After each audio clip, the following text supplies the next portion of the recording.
اب یہ جو حدیث بطور خاص غزوہ ہند کے لحاظ سے ایک نہیں کئی احادیث ہیں، اب ان میں سے پہلی حدیث شریف میں پڑھنے لگا ہوں۔ حدیث نمبر 1 یہ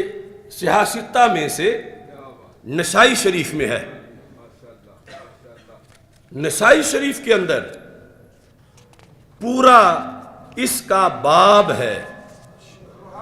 یہ دیکھ سکتے ہو، باب غزوۃ الہند، باب غزوۃ الہند، باب غزوۃ الہند کے اندر کئی حدیثیں لکھی۔ پہلی حدیث میں جو پڑھ رہا ہوں وہ حضرت ثوبان رضی اللہ تعالی عنہ سے مروی ہے، اور سند میں یہ لکھا ہے ان ثوبان مولا رسول اللہ صلی اللہ علیہ وسلم۔ لفظ مولا جس طرح آقا کے بارے میں بولا جاتا ہے تو غلام کے بارے میں بھی بولا جاتا ہے۔ وہ ثوبان جو سرکار کے غلام تھے، یعنی ویسے تو ہم سارے ہی غلام ہیں، اور اس وقت بھی سارے ہی غلام تھے، لیکن آگے دو کیٹیگریز تھی، کچھ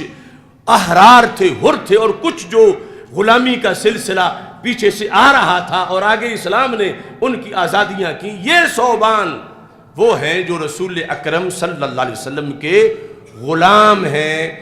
خاص طور پر خدمتگار، ساتھ رہنے والے۔ انہوں نے اس حدیث کو بیان کیا کہ نبی اکرم صلی اللہ علیہ وسلم نے ارشاد فرمایا، عصابتان من امتی احرزہم اللہ من النار، دو لشکر میری امت میں ایسے ہوں گے، احرزہم اللہ من النار، وہ دونوں پوری کی پوری فوجیں جنتی ہوں گی، ان میں ایک بھی جہنمی نہیں ہوگا۔ احرزہم اللہ من النار، آگ سے رب انہیں بچائے گا، دوزخ میں وہ نہیں جائیں گے۔ دو لشکر میری امت میں ایسے آئیں گے میرے بعد، احرزہم اللہ من النار، رب ان کو آگ سے محفوظ رکھے گا۔ اس لشکر میں نام ہونا ہی جنت کی ٹکٹ ہے۔ کون کون سے؟ فرما عصابۃ تغزو الہند، ایک تو وہ لشکر جو غزوہ ہند کرے گا، عصابۃ تغزو الہند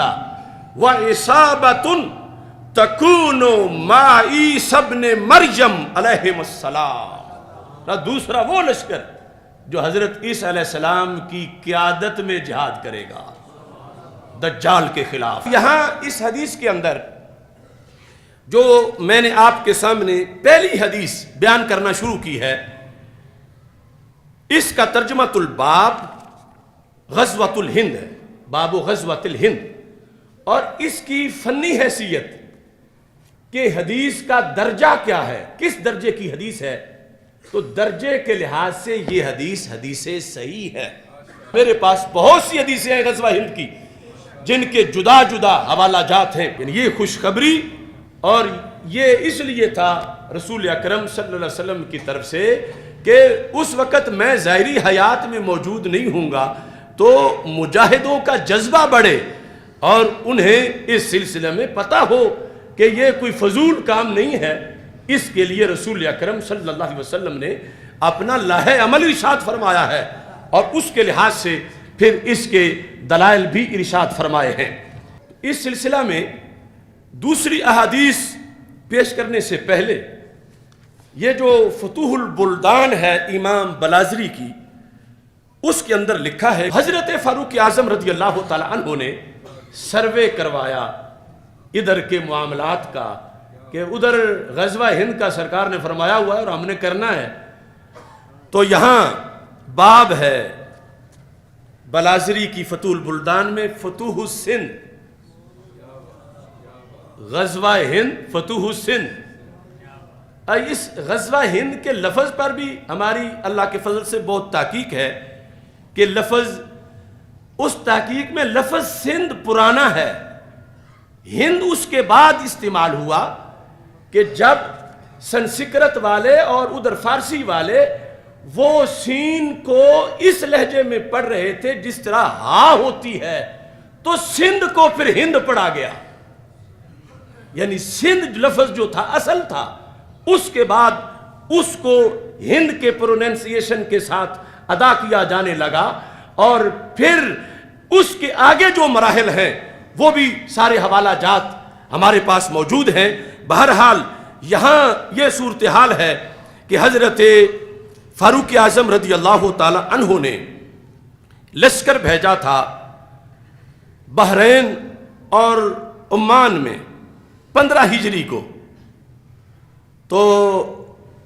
اس میں حضرت عمر رضی اللہ تعالی عنہ نے ادھر بھیجا تھا حضرت عثمان بن ابی العاص ثقفی کو اور ان کے بھائی حکم کو. جس وقت وہاں سے فتوحات کا سلسلہ مکمل ہوا، فلما راجع الجیش کاتب الی عمر، حضرت عمر رضی اللہ تعالیٰ عنہ کو لکھا کہ یہ علاقے تو ہم نے فتح کر لیے، اب آگے کیا حکم ہے؟ فکاتب الیہ عمر، تو حضرت عمر رضی اللہ تعالیٰ عنہ نے جوابی خط میں لکھا کہ تم مجھے جانے سے پہلے یہ جو طریقہ تھا کہ سروے کر کے بتاؤ ہند کی سرزمین کا اور اس کے رستوں کا، اور یہ جو بحری رستہ ہے اس کے لحاظ سے مجھے تم خبر دو. اور اس میں آگے دیبل تک کا ذکر موجود ہے، اور یہاں لکھا ہے کہ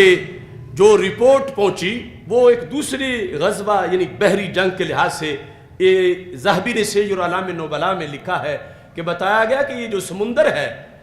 اتنا بڑا سمندر ہے کہ اگر موجوں پہ آیا ہوا ہو تو پھر کشتیاں ڈوب جاتی ہیں، اور اگر ٹھہرا ہوا ہو تو اس کی اتنی ہیبت طاری ہوتی ہے بندہ پاگل ہو جاتا ہے. تو حضرت عمر رضی اللہ تعالیٰ عنہ نے کہا میرے نزدیک ایک فوجی کی جان ساری سلطنت سے زیادہ قیمتی ہے، تو ابھی میں نہیں بھیجوں گا، ہم اپنی بحری قوت مزید مضبوط کریں گے تو پھر بحری جنگ ہم کریں گے. اب اگلا مرحلہ جو حضرت عثمان غنی رضی اللہ تعالیٰ عنہ کا تھا، تو آپ نے جو حضرت عبداللہ بن عامر بن قریظ کو عراق کی طرف بھیجا، یہ رستہ جو عراق سے ایران اور آگے بلوچستان، اس کی لحاظ سے حضرت عثمان غنی رضی اللہ تعالی عنہ نے حکم دیا عبداللہ بن عامر بن قریظ کو ان یوجہ الی صغار الہند، کہ کسی بندے کو آپ ہندوستان کی سرحدوں کی طرف بھیجو. حضرت عثمان غنی رضی اللہ تعالی عنہ نے حکم دیا، اور جو پورا سروے کر کے آئے کہ وہاں کیا حالات ہیں، جنگ لڑیں گے تو کیسے لڑیں گے، جو اس نقطہ نظر سے معلومات ضروری تھیں، تو حضرت عبداللہ بن عامر رضی اللہ تعالی عنہ نے اس کام کے لیے حکیم بن جبلہ عبدی کو بھیجا. تو حکیم بن جبلہ عبدی یہ بر صغیر کا سروے کر کے واپس پہنچے حضرت عثمان غنی رضی اللہ تعالیٰ عنہ کے زمانے میں. اور جب واپس پہنچے تو انہوں نے جا کر حال بیان کیا، پانی کیسا ہے یہ بیان کیا، پھل کیسے ہیں، اور چور ڈاکو کس انداز کے ہیں. یعنی ساری چیزیں علاقے کی دیکھنی ہوتی ہیں کہ سارا لشکر بھیجنا ہے، لوٹی نہ جائیں. یہ سارا تبصرہ وہ تفصیلاً علیحدہ کسی موضوع میں بیان کریں گے. تو ساتھ یہ خلاصہ دیا انہوں نے، کہنے لگے ان قل الجیش فیہا ضاعوا وان کسروا جاعوا. امیر المومنین، زیادہ لشکر اگر بھیجیں گے تو بھوکا مر جائے گا، اور اگر تھوڑا بھیجیں گے تو ضائع ہو جائے گا. یعنی دشت تو دشت رہے دریا بھی نہ چھوڑے ہم نے، بحر ظلمات میں دوڑا دیے گھوڑے ہم نے. اس کے ساتھ یہ سروے بھی تھا کہ آگے جا کے جینا بھی ہے، رہنا بھی ہے، تو پہلے معلوم تو سارا کر لیں. تو اس بنیاد پر سروے کروایا جا رہا تھا. یعنی اس جہاد کے ساتھ یہ حکمتیں اور یہ سارا اس میں حضرت عثمان غنی رضی اللہ تعالیٰ عنہ نے جب یہ لفظ سنے کہ کہہ رہے ہیں کہ صورتحال ایسی ہے کہ اگر ان قل الجیش فیہا ضاعوا، یہ جو لفظ ضائع بولتے ہیں نا، وہ اصل میں ضاعوا، ضائع ہو جائے گا لشکر، کچھ فتح بھی نہیں ہوگا، بندے بھی وہیں رہ جائیں گے، لشکر زیادہ چاہیے وہاں کے لیے۔ وَإِن كَاسَرُوا جَاعُوا، یہ جو بھوک ہے، پھر اتنے ہمارے پاس سورسز نہیں کہ اتنا ہم بندوبست کر سکیں، پھر وہ بھوک کی وجہ سے ان کا نقصان ہو جائے گا۔ تو اس بنیاد پر حضرت عثمان غنی رضی اللہ تعالی عنہ نے بھی یہ فیصلہ معطل کر دیا۔ آگے بلازری کی روایت کے مطابق پہلا لشکر جو ہند کی طرف آیا وہ مولا علی کے حکم پہ آیا رضی اللہ تعالیٰ، اور دوسرا جو آیا وہ حضرت امیر معاویہ کے حکم پہ آیا رضی اللہ تعالیٰ عنہ، باقاعدہ اس کا 44 ہجری لکھا ہوا ہے۔ تو یہ ابھی ایک حدیث جو پہلی تھی اس کے لحاظ سے چند امور آپ کے سامنے ذکر کیے، اور اب اس سے اندازہ لگائیں کہ ہمارے محبوب تو کوئی جگہ اندھیری چھوڑ کے ہی نہیں گئے کہ آج ہمیں ضرورت ہو تو ہم کہیں یہاں بلب نہیں لگایا تھا اور یہ چوک تو پتہ ہی نہیں چل رہا کہ دائیں مڑنا ہے بائیں مڑنا ہے سامنے جانا ہے۔ سرکار کو رب نے علم ہی اتنا دیا تھا کہ میرے آقا صلی اللہ علیہ وسلم نے ہر گلی، ہر چپے اور ہر گھڑی کے لیے امت کو جو چاہیے تھا سرکار عطا فرما کے گئے ہیں۔ تو یہ ایک جھلک غزوہ ہند کی میں نے آپ حضرات کے سامنے پیش کی، تو اسے چاہیے بڑے فورم پر بیان کرنا چاہیے۔ تو 30 مارچ کو اگر ہم اتنے انتظامات کر سکیں کہ کسی بڑی گراؤنڈ میں، مثلا آج آپ آئے ہو تو کسی کو میسج ملا ہے، کسی نے بینر پڑا ہے، لیکن یہی موضوع آپ جتنا شوق سے سننا چاہتے ہو اتنا ہی لاکھوں کروڑوں اور بھی سننا چاہتے ہیں۔ ان کو اطلاع ہی نہیں، ان کو پتہ نہیں کہ یہ موضوع بھی منبر پہ ہوتا ہے اور یہ بھی ہمارے نبی علیہ السلام نے فرمایا ہوا ہے۔ تو اس بنیاد پر میں سوچ رہا تھا کہ ہم عقیدہ توحید سیمینار کے ساتھ، جیسے سنی کانفرنس کا ہمارا عنوان ہے اور سنی سیمینار ہم کر چکے ہیں، ایسے ہی ہم اس کے ساتھ یا تو غزوہ ہند کانفرنس رکھ لیں اور پاکستان زندہ باد کانفرنس رکھ لیں، جس میں پوری قوم، پوری مسلم امہ اور بالخصوص پاکستان کی فوج کے جو جوان ہیں ان کے لیے سرکار کے اتنے فرمان موجود ہیں تاکہ یہ علم جو صدیوں سے کتابوں کے پیٹ میں ہے